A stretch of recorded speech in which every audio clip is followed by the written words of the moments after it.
Luswata Lawrence, psychiatric counselor. Ngenda kwogera ku nsonga ya relationship with mental health.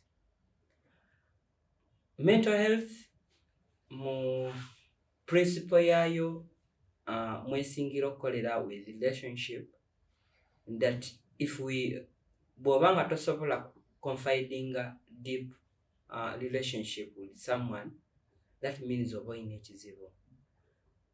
Bwe tugenda mu relationship, this romantic relationship, tosobola kwatagana bulungi ne partner wo. Bwobanga tosobola kwatagana bulungi ne partner wo, nga omutwe tegukola bulungi, ng'olina obuzibu mu kusalawo, ne decisions ennyini z'okola nga munno alaba tezirina gye zibatwala, obuzibu buliwa? Nti toweekozeeko, tosobola yadde okumugamba ekintu ekimutwala mu maaso miles, era naye kennyini aba tasobola kukulabamu mukisa oba kulabamu future ya maaso. Ekyo ne kyafakitinga marriage yo n'obufumbo bwo. Oba bwe muba nga mukyali mu courtship, kitegeeza temugenda kwatagana. Omuwala oyo oba omulenzi oyo gw'oyagala ennyo, sooka otereze ingini. Ingini gwe mutwe. Mentally, if you are working, kitegeeza ogenda kukolagana bulungi n'abantu, ne mukyalawo, n'abaana. Ne muba mutuusa okuzaala, abaana be mugenda okuzaala, mentally mujja bakuza bulungi enkuza y'abaana. Tojja kunywa mwenge, omukyala tojja kunywa mwenge ng'oli lubuto, omwami tojja kuba mukyalawo ng'ali lubuto. Kitegeeza abaana bajja kukuzibwa bulungi ate mubalere bulungi. Bwe nzira ku nsonga y'abaami okubanga tebakyakola bulungi kubanga olw'ebiragalagala, omugejjo oguyitiridde, ettamiiro eriyitiridde bwe buzibu. Nti jjukira omwami gwe mutwe gwa waka. Omutwe bwe gufa, omutwe gufa, ekyennyanja kifa mutwe. Omutwe bwe gufa kitegeeza n'amaka gaba gafudde. Omukyala aba agenda kuddukako oba toyina future. Kitegeeza ojja kubeera waka bw'omu, omwenge ejja okuba mukyalawo. Tukimanyi bulungi ettamiiro bwe lituuka mu maka, ettamiiro bwe likusensera, obeera mulabe waakyo, obeera in that captivity with alcohol, oba ekyo kyennyini ky'okozesa. Bw'oba tonywedde mwenge tujja kusanga mu mageto, naye ng'ate abaana wabazaala gye bali, omukyala gy'ali, naye ng'ate tobeera nabo. Ojja kwesanga nga kivuddemu domestic violence, mukyawaganye, abaana bagenze wa bajjajjaabe, oba twesanze ng'abaana bajja kuddukira ku street, bafuuke street children. Bwe buzibu. So twefeeko, tulongoose emitwe gyaffe, tugikoleko. Mentally bw'obanga okola bulungi teri kigenda kulema. Ne bw'oba toyina ssente, naye nga mentally okola bulungi, osobola okukola decision ennungi, ssente zikolebwa mulamu. Bwe nzira ku nsonga y'abakyala, abakyala bwe baba nga bakozesa ebiragalagala ng'omwenge, nga enjaga, okwekuba empiso, ebyo ebirala byonna bigenda bonoona system. Bw'obanga tonnazaala kitegeeza tojja kuzaala. Bw'obanga ate kirabika bubi nnyo mu society kusanga omukyala ng'anywa sigala. Tubalabye bulijjo, bali mu mabaala, banywa zishisha, banywa buli kimu, ne bali mu kwonoona system zaabwe. Ate most of the girls, most of the women tebannaba kutuula mu bufumbo, tebannaba kufuna babeezi abo abenkalakkalira n'okukakasibwa mu bufumbo obwo bwe balimu. So oba oyonoona system yo, ne future oba tolina, gw'oba olowooza nti oli mu kusanyuka, oli mu kulaba nti ensi yonna ogirina, kubanga ogenda mu mabaala, omanyi timetable eya buli bbaala, kumbe weeyonoona. system eno omwenge buli gutuuka mu lubuto muno gwonoona ebibumba guva mu kamira akatono negugenda mu kibumba ekinene guva mu kibumba ekinene gugenda mu kibumba ekitono ne gukkirira ku kibumba ekibumba ne kifa n'ensigo ne zifa nga ky'osigaza kyokka gwe mutima. Kyova owulira nti oli babadde batudde bonna yaneguse bunegusi n'agwa n'afa nga tatwaliddwako yadde mu ddwaliro, tajjanjabiddwa, ne rehab baagaana, mwamuddusa mu basawo ba kinnansi, omuntu ne mumuziika bwe mutyo. Naye ng'ate abantu bano baba bagezi nnyo, baba balina obwongo bungi nnyo, so tubafeeko. Oba olina omuntu wo ng'ayita mu mbeera eyo mufeeko ng'obudde bukyali. Abamu tulinda ne tumala okufuna obulabe ne babatutuusaako obulabe because some of them bamala kutubba, bamala kutunda bya mu nju, kubanga abamu tubaleka waka. Ogenda okutuuka ewaka TV teriiwo, ogenda okutuuka ewaka engatto azitunze, engoye azitunze, essimu takyalina, nga gwe kennyini gwe wabimugulira gwe ng'omuzadde. Naye bivudde wa? Mu masomero gye tubasomeseza. Yasangayo omwana wa gundi n'amuyigiriza omuze ogwo. So mwe muvudde ebyo byonna ebya buli kika, ebisiyaga, ebya buli kimu, school dropouts, mwana akyali mwana muto senior 2 ali mu experimentinga. Naye bino byonna bitandika mpola mpola. Tazaalibwa nga alina ettamiiro oba nga atambula oba nga akola ki, kugezesa. Bw'amala okugezesa ekyo kyennyini ky'ayagala bw'agezesaako ng'agenda ku daily user, bw'amala okutandika okubanga buli kaseera akozesa n'agenda ku risk user. Risk user kwe kubanga buli kaseera gw'okyetaaga, yadde obulamu buli yadde obulamu tebuliwo, yadde walidde yadde tewalidde, dependence nejja. Buli ku makyalo eggulo, buli ku makyalo eggulo n'essaawa eno okyetaaga. So you depend on alcohol, you depend on that drug. Bwe buzibu obwo nekikuviirako okulwala, ekikuviirako okubeera mu addiction paka bw'oziikibwa. Bwe nzirayo ku body organs eziba zikoseddwa, ogenda okutwalibwa mu ddwaliro ng'ekibumba kirwadde, ogenda okutwalibwa mu ddwaliro ng'ensigo ndwadde. Ensigo bwe zirwala ate oba ogenda kuggyawo eya spare, ekibumba we kirwala oba ogenda kuggyawo ekya spare.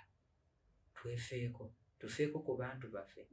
Some of them batukyawa bwe tubagambako nti mulekeraawo okukozesa ebiragalalagala, batukyawa naye gwe tolekeraawo kumugamba.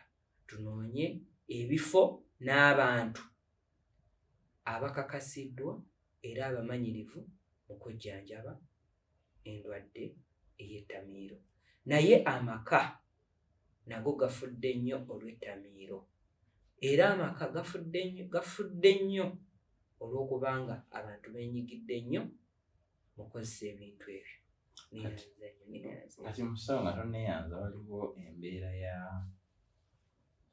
basajja kiyita manpower mufumbo, tulisanze nga kyo ndowooza it's part of mental. Yes, neeyanzizza nnyo neeyanzeege. Bwe tudda ku impotent men with impotent, oba abasajja abatakyakola bulungi mu kisenge, omuzannyo ogwo guli mento. Ate n'obulwadde obukijjawo sometimes bubeera mento. Bw'obanga mentally you're not teweetegese bulungi kugenda mu muzannyo ogwo, kitegeeza n'omuzannyo tegujja kubeera successfully. Naye era abasajja obuzibu bwe kivudde nti tukozesezza nnyo ebiragalagala okukosa obusajja bwaffe, kubanga buli bwe tunywa nnyo ebiragalagala bino tugambye bikosa kidini. Kati kidini ekonekitinga bulungi nnyo n'ebitundu byaffe ng'abasajja ebyekyama. So mbadde nsaba ffenna tukwataganire wamu tulwanyise ettamiiro mu maka. Era bwe weesanga ng'olina obuzibu obwo sooka ojjanjaba ettamiiro. Togenda ne bakuwa Viagra, togenda ne bakuwa kalasokoliroko buli kimu. Sooka ojjanjabe obwongo. Era tebijja kukola ng'obwongo tebunnaba kukola kutereera. Tugambye omutwe ye yingini w'obulamu. Oba oli mukazi oba oli musajja, obwongo ye yingini. Neyanza nnyo neyanzeeke. Musawo kati waliwo ensonga nti kyoyogeddeko kiri waliwo kyoyogeddeko ekya obwongo. Kuba ebiseera ebisinga ojja n'osanga abasajja bangi nti aba ne stress z'omulimu. Ayinza okuba nti akeera ssaawa 11 n'agenda n'adda 5 ate waakomawo alina okukola assignment y'enkya gy'agenda okukola kutandikirako. Ne weesanga nga ekyamazima mukyala we wali ewaka nga concentration teriiwo. Era weesanga nti in most cases abantu abamu beebaka mu buliri nga kugona naye nga balinga beebase ku biti. Kati oluusi kijjawo mu mbeera nti obwongo bubaka kiti up nnyo bane pressure oba ya mulimu assignment oyinza oba manager w'omulimu nti guhandolinga abakozi bonna era olina okuvaawo nga buli kimu kikoze kiwedde ate nga n'enkya gwalina okusookawo. Kino weesanga nti bw'otuukidde ewaka waliwo ebitaawedde wayagadde oddeko eka omalirize ewaka ogenda otuuka mu buliri ogenda okuyisaamu raawundi ate ogenda oggwawo ng'okooye ate era ne raawundi eyo gy'otutte 1 minute ng'ogudde eri naye ng'ate mukyala we ye abeera waka 24/7 already. So ensonga eyo advice gy'owa omusajja yafanagana wano kuba ekyo kituufu kyesinza okubuuzinga manpower abasajja. Neyanza nnyo neyanzeeke. Mu addiction tulinamu ekintu kye tuyita workaholic. Workaholic, this is the person ng'ajja laptop ewaka ku mulimu ng'atambula nayo. Waliwo abalina emmotoka, waliwo n'abalina ensawo ng'atambula nayo buli w'alaga. Ne bw'atuula obutuuzi mu woteeri okulya emmere, laptop eyo kweri. Naye ate waliwo ebizibu ebirala ebiprevailinga oba ebitambulira ku bwongo obwo by'olina okukola ki okusolovinga. Ate waliyo n'amaka. Ebintu biri bisatu nti ewaka, ku mulimu, ate ne mu bantu bo. Amagezi ge nnyinza okubawa oba ge tuyinza okusalira awamu nti yes, gwe manager kyetaagisa okutwala ewaka laptop. Bwe kiba kyetaagisa osobola okubeerako 1 hour n'omukyala n'omuwa obudde. Kubanga bw'oba waseetinze nti newaka ogenda kukolerayo, kitegeeza ab'ewaka bagenda kubeera affected. Bwe kiba kisoboka laptop sometimes esigale ku woofiisi. Esigale ku woofiisi tutereeze amaka. Kubanga ne b'okolerera bennyini bw'ofa bagenda bitunda biggweewo. So bw'ova ewaka, ebyawaka bireke ewaka. Bw'otuuka ku mulimu, kola omulimu. Bw'ova ku mulimu, eby'oku mulimu bisigale ku mulimu. Nze bwentyo bwe nandisabye, kubanga abaana b'ozadde n'omukyala gw'otaddemu ssente n'omwanjula ewaka n'omukolera embaga mu butongole, kale n'omugye waka mu butongole ewaabwe n'omuleeta mu butuufu naye aba yeetaaga obudde, yadde nabo beetaaga ssente naye tubawe obudde. Obudde butandikira wa? Butandikira ku mulimu oba ku work schedule oba ku program of that day, nti ngenda kukola kino na kino na kino okuva ku ssaawa bweziti ne bweziti. Bwe zituuka ku ssaawa bweziti ngenda kulya mmere, zituuka ssaawa 11 ngenda kukola kino, ngenda kuggalawo ofiisi, ngenda kutambula ngentuuka ewaka ku ssaawa bweziti, okuggyako nga n'ewaka gy'olaga teri mirembe. Awo waliwo obuzibu nawo, nti tebajja kukwaniriza because sometimes abasajja tebayanizibwa, akaveera tebakabajjaako, nabyo bibatamya ewaka. N'abasajja abamu basula ntebe, si ntebe eri, basula mu ntebe, babagoba mu kisenge, basula wansi. Naffe n'abakyala mwetereeze, kubanga ekireetera omusajja ono okuleeta laptop ewaka kitegeeza naawe oyinza okuba nga olumu you're not welcoming. So obwongo bw'omusajja bukwasaganye. Naffe abasajja tukomewo waka nga mutuufu, eby'oku mulimu tubirese ku mulimu. Then ekirala, ebizibu byonna weebiri ate bijja kubeerawo. Ne bwe tuzaalibwa tutandika nakaaba, ate era ne bwe tuba tugenda nakaaba. Kitegeeza bwe tutuuka ku nsi eno kuba kusoomoozebwa, buba bulamu bupya, bintu bipya, kusoomoozebwa kulala nnyo, tukaaba. Ate era ne bwe tubeera mu bulamu buno nga tubutambula tubeera mu kusoomoozebwa. So okusoomoozebwa tosobola kumalawo, kolako ekyo ekisoboka, ekitasobose okireke. Problem like okusoomoozebwa, ekizibu ekimu kyotasobola kusolovinga mu wiiki emu, kyesonyiwe osolovinga ekyo ky'osobola okusolovinga mu 1 hour.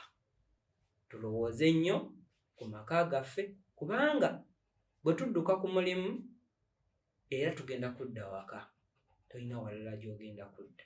Ate nga ne ku mulimu gye tujja ekiyimirizaawo ewaka. Neyanziza nnyo neyanzeeke. Era ku nsonga eyo waliwo omwami omu gwe mmanyi, alina abakyala 2. Abakyala babo bombi tabayinaamu kya bungi, abaagala nnyo naye nga tabayinaamu like ng'ali mu struggle nabo, tabayinaamu mirembe, naye nga ate abaagala nnyo. In that one time yaŋŋambako nti nasulako mu lukuubo mala emyaka nga 2, ng'alina ennyumba ye n'ekisenge kye, nasula mu lukuubo lw'ennyumba, nasula ku mukeka gino emipya egiza emizungu. Kitegedde nanyumiza n'aŋŋamba nti gwe nkuwulira nga muganda wange sikweka, naye obulamu bwe butyo. Abakyala akazi bajja naye waddukirako eno n'eno tebakwatagana. Babeera waka, babeera wanjawulo. Ate bwaddukira eri byonna bizibu, eno bizibu, byonna maka abiri bizibu. Kati bonna balinamu abaana, ate bakulu.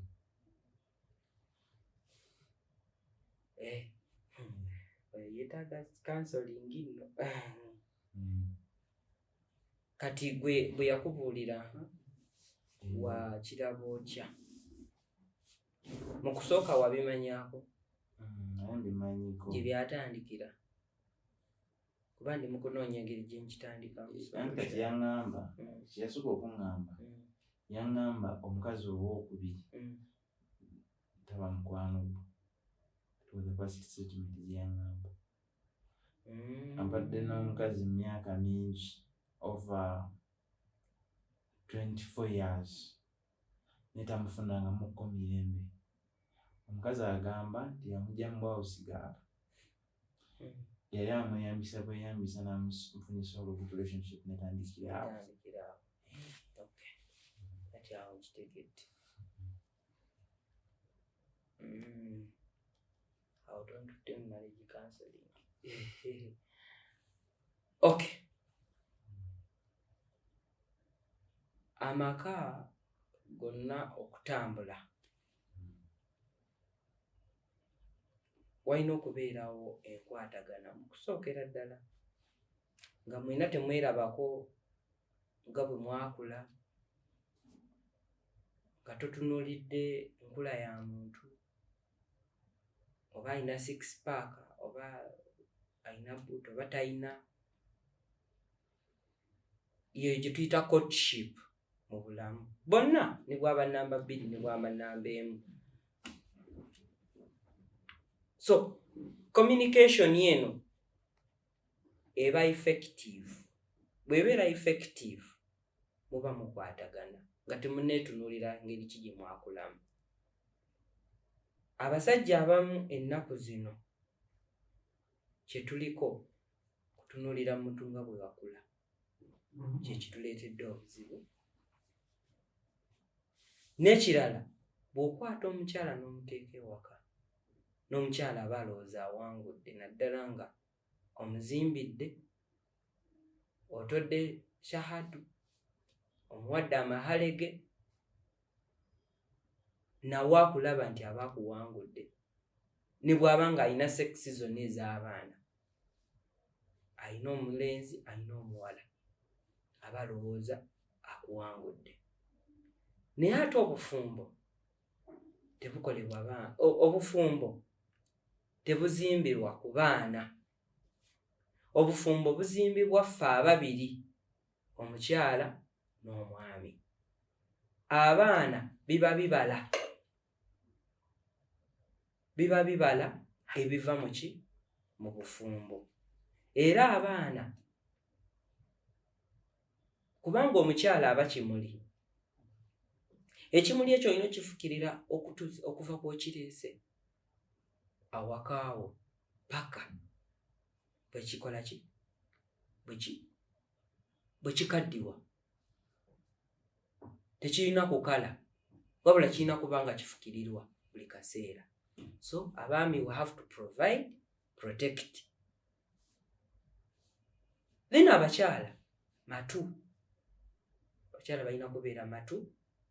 Buli omukyala bw'atawuliriza bbaawe oba omwami we wajja kubeerawo obuzibu. Ffe tumanyi oba baddugavu oba ffenna abantu kasita tuzaala abaana nga tubazza wakati, ffe nga tudda mu mabbali, kitegeeza tuba tweyawuddemu.